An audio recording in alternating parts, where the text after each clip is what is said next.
They laughed when the clay pot broke. Failed your village. Not because the pot mattered, not because water was scarce.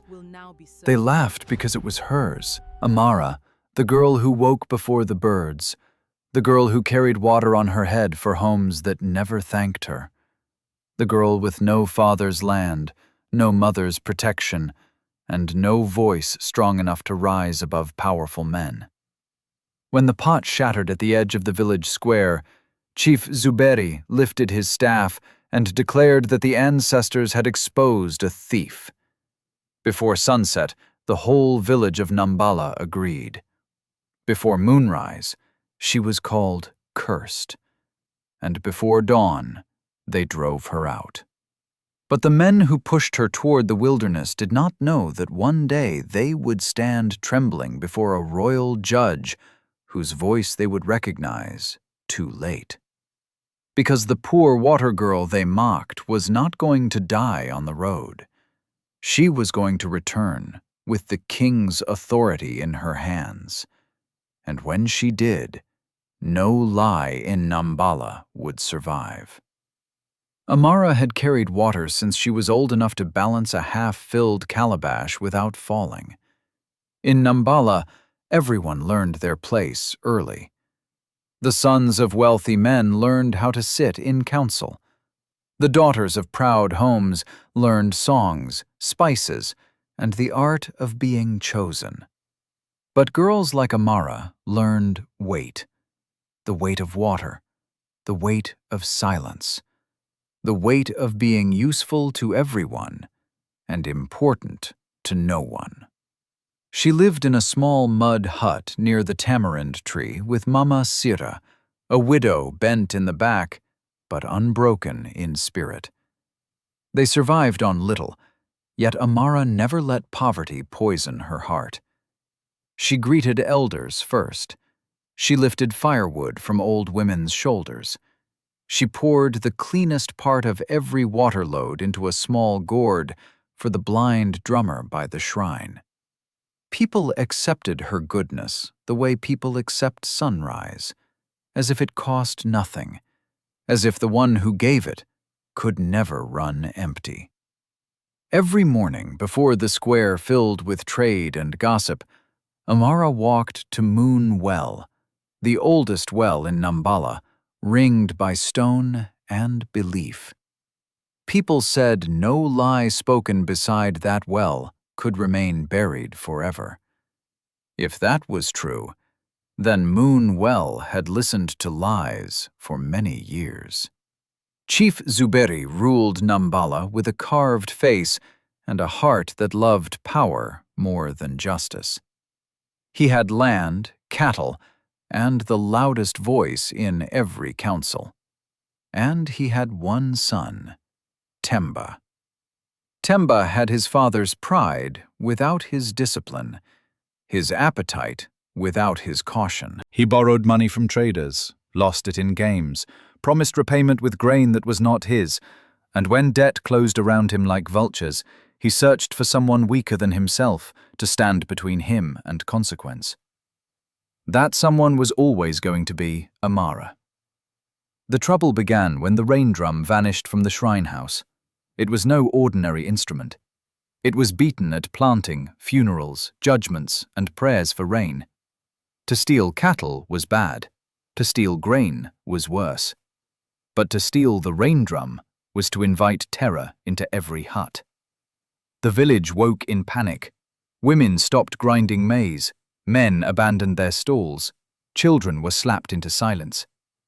Chief Zuberi ordered a search, but long before the search began, Temba already knew where the rain drum had gone. He had stolen it himself in the dark and sold it beyond the eastern crossing to cover a gambling debt he could no longer hide. Chief Zuberi discovered the truth, and in that moment he faced a choice: expose his son and save the truth, or save his son and bury the truth under the life of someone nobody would defend. By dawn, he had chosen. The next morning, guards stopped Amara as she returned from Moonwell. They dragged her into the square before the whole village. Chief Zuberi announced that the rain drum had been stolen and that Amara's footprints were found near the shrine. She answered calmly that her footprints were near the whole village before dawn because she fetched water. A murmur passed through the crowd. Temba stood behind his father's stool and could not meet her eyes. The guards searched Amara's hut and returned with a strip of dark leather hidden beneath her mat. The crowd gasped. Mama Sira screamed that it was planted. Amara stared at the leather in disbelief. Chief Zuberi held it high and declared it part of the rain drum. It was not. It was old goat hide rubbed with oil and ash to resemble the sacred wrapping. But truth speaks slowly when power is shouting. Amara begged for witnesses. Zuberi cut her off. Mama Sira fell to her knees and pleaded for mercy, reminding the village that Amara had carried water for half their households and never taken what was not hers. Zuberi rose and declared that by the custom of their fathers, one who steals from the spirit of the village cannot remain in the village. Before sunrise, Amara would leave Nambala. No one would shelter her. No one would feed her. No one would follow. At dawn, they drove her out. She had one wrapper, one small gourd of water, and a silence so large it seemed to swallow the world. Mama Sira tried to run after her with dried cassava, but a guard shoved the old woman back. Amara turned once and saw people she had helped all her life, pretending not to know her. She saw Temba hiding behind the chief's wall. She saw Mama Sira on her knees in the road, weeping into both hands. Then she faced the wilderness and walked. For days she wandered, thirsty, blistered, and branded with a name she did not deserve. On the third evening, she found two traders arguing beside an overturned cart. An old woman sat in the dust, hurt and thirsty, while both men shouted and neither bent to help her. Amara had nothing left, yet she knelt beside the woman, tore part of her wrapper to make a support band, and gave the stranger the last of her water. Then she examined the cart, told the traders how to brace the wheel, and had it upright in minutes. The old woman watched her with sharp, measuring eyes. At dawn, she invited Amara to travel with them to Ilenga. Only at the city gate did the truth appear. Guards rushed forward in alarm and respect. The old woman was no trader's relative. She was Queen Mother Nalia, widow of the late king and mother to King Jelani, travelling in plain cloth to learn what officials hid and hardship revealed. On a lonely road, she had studied Amara and found a rare kind of strength. Under the Queen Mother's protection, Amara entered the palace. She carried water, sorted herbs, delivered messages, and listened. People soon noticed that she remembered everything, repeated long instructions word for word, and settled quarrels with unusual fairness. Elder Kendi, the palace scribe, found her tracing letters in spilled flour and chose to teach her. After her chores, she learned to read names, records, petitions, and law. For the first time, Amara saw that justice was not meant to be the loudest voice in the square. It was memory written down, witness weighed against witness, proof separated from performance. Years passed. Her back straightened, her voice deepened. Her grief cooled into something harder and cleaner than pain. King Jelani heard of the village girl who read petitions faster than junior clerks and exposed deceit with frightening clarity. He appointed her assistant to the travelling justices, then recorder of complaints, and after she uncovered a corrupt district collector stealing widow taxes, he named Amara a royal judge. Not because of beauty, not because of blood, but because she could not be bent. She took the oath in plain indigo cloth and promised to hear the lowly as clearly as the mighty, and to fear truth less than power. Still, one wound remained alive inside her: Nambala. 5 years after her banishment, a petition arrived from that very district. The rains had failed. The reservoir was dry. Children were sick. Relief grain sent by the king had vanished before reaching common households. King Jelani placed the case before Amara and asked if she could judge them fairly. She answered yes. And what she meant was, I can judge them truthfully. She returned to Nambala with guards, record keepers, and the king's seal. By custom, royal judges wore a beaded veil during opening hearings, so witnesses would speak to law before personality. When Amara entered the village square, everything looked smaller and harsher than memory had left it. The tamarind tree still leaned over the road. The shrine wall was more cracked. The chief's compound was less proud. But hunger looked exactly the same everywhere. Sharp-cheeked children, tight mouths, women measuring every ladle, men made angrier by helplessness. Chief Zuberi greeted the royal party with lowered eyes and rehearsed humility. Temba stood nearby, older now, fuller in body, emptier in gaze. The hearing opened at midday. Amara asked about the missing relief grain. Zuberi blamed transport losses. She asked why widow households had signed for sacks they never received. He blamed confusion. She asked why the reservoir channel had collapsed only beside the chief's private fields. He blamed old stones. Then she asked the question that froze the air. Tell this court about the girl named Amara. Zuberi answered too quickly. A thief, he said. She stole the rain drum and was banished. Amara asked if the drum itself had ever been recovered. No. Were witnesses allowed? No. That single answer cracked open the memory of the square. Then Amara called her witnesses. First came the caravan master who had bought the rain drum beyond the eastern crossing.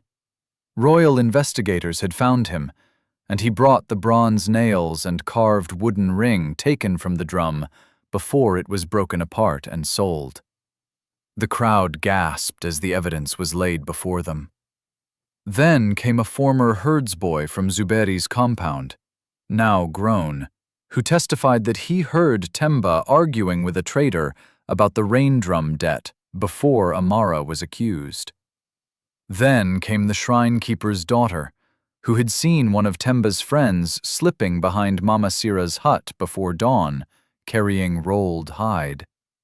She had stayed silent because fear told her powerful men do not lose by being opposed.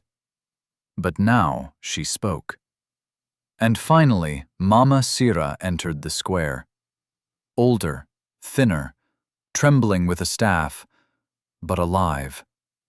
She testified about Amara's character, the planted leather, the chief's refusal to hear witnesses, and Temba hiding indoors like a man drowning in his own guilt. Amara turned to Temba and ordered him to stand. Did you sell the rain drum? No, he said. Did you owe money to Eastern traders? Silence. Answer. Yes. Did your father learn the truth before Amara was banished? Temba looked at Chief Zuberi, and in that desperate glance the whole square saw the truth before he spoke it.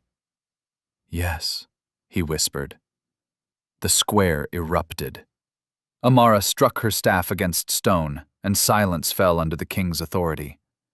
Zuberi shook with fear and anger and cried out, She was one village girl. My son was my blood. What father would destroy his own son for a servant? I did what was necessary. There it was, not excuse, but creed, the belief of every small tyrant, that the weak exist to be sacrificed for the comfort of the powerful. Amara rose and said, You did not make a mistake. A mistake is blindness. You saw clearly. You chose convenience over innocence. You chose your son's name over a poor girl's life. Then she lifted the beaded veil from her face. The square forgot how to breathe. Mama Sira dropped her staff. Temba staggered backward. Chief Zuberi stared as the buried sin of his life stood upright before him. "I understand," Amara said softly, "because I am that girl." No one moved. Women covered their mouths. Elders looked ready to sink into the earth. And Mama Sira cried the deep, broken cry of someone whose dead heart had suddenly begun to live again. Amara knelt before her, and the old woman touched her face with trembling fingers. "My child," she whispered. Then Amara stood and gave the king's judgment. Chief Zuberi was stripped of title and authority. His granaries would be opened and counted. The private fields, watered by diverted channels, would be returned to village use. Every sack of relief grain stolen under his rule would be repaid threefold from his cattle, land, and stores. Temba would labor under royal supervision, repairing wells and water roads in drought districts until the debt of his hands began to answer for the harm of his cowardice. As for Nambala, hunger would not be its punishment.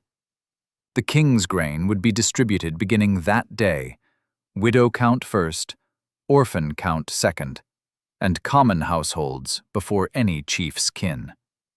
Then Amara cleared the final matter. The name of the woman they had called thief would be restored in the same square where they condemned her. "Say it now," she ordered. At first, only a few voices answered. Then more. Then nearly all. "Amara." Louder. "Amara." Again. "Amara." The sound rolled across the square. No longer accusation, but return. Mama Sira was given a fine house near the restored well, with attendants and food enough for her remaining years. The old shrine was repaired, so memory would stand where lies once stood, and warn those who came later. The rain drum could not be restored, so a new one was made, not with the chief's symbols, but with the open palm of justice carved at its center. And when it was beaten for the first time, the sound traveled beyond the baobab trees and out toward the road where a poor water girl had once disappeared at dawn. Chief Zuberi lived long enough to watch people stop rising when he passed. Temba spent years under sun and dust reopening blocked channels in villages drier than the one he had helped ruin. And Amara became known across the kingdom as the judge who listened all the way to the end. That was her justice. Not revenge, not softness. Truth, fully heard. Because the village that mocked her believed poverty meant weakness. They believed a girl who carried water could be broken and forgotten. But they were wrong. What they threw out at sunrise returned with law in her voice and memory in her hands. And that is the thing proud people always learn too late. The person you humiliate today may be the one heaven chooses to judge you tomorrow.